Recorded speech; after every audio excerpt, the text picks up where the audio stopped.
13 July 1940. With most of continental Europe in his pocket, Adolf Hitler now turns his attention to Operation Sea Lion, the pending invasion of England. He issues a directive ordering Hermann Göring's Luftwaffe to drive the RAF from the skies, establishing the air supremacy that will be necessary for a large-scale crossing of the English Channel.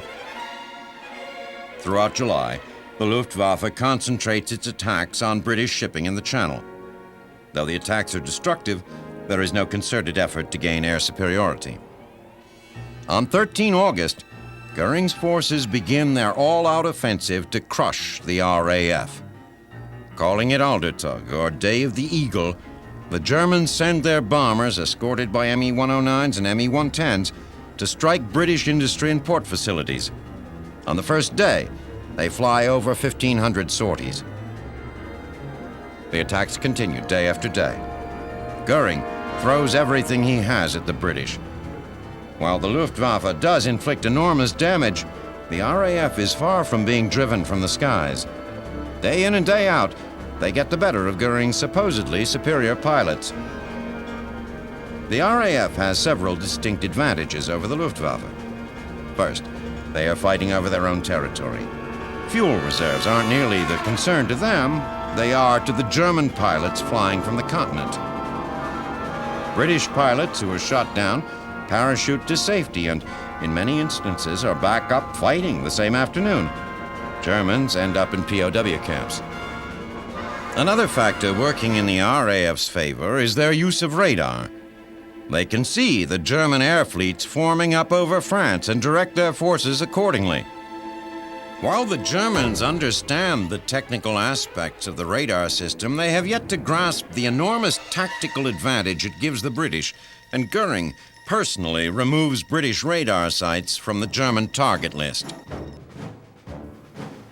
As the attacks continue, the British people rally behind their protectors in the RAF. Prime Minister Churchill on 20 August comments that never in the course of human conflict was so much owed by so many to so few.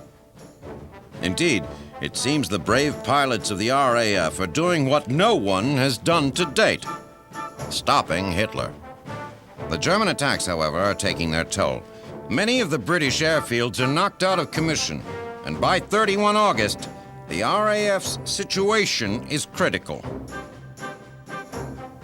On 7 September, British authorities issue an invasion warning to the populace.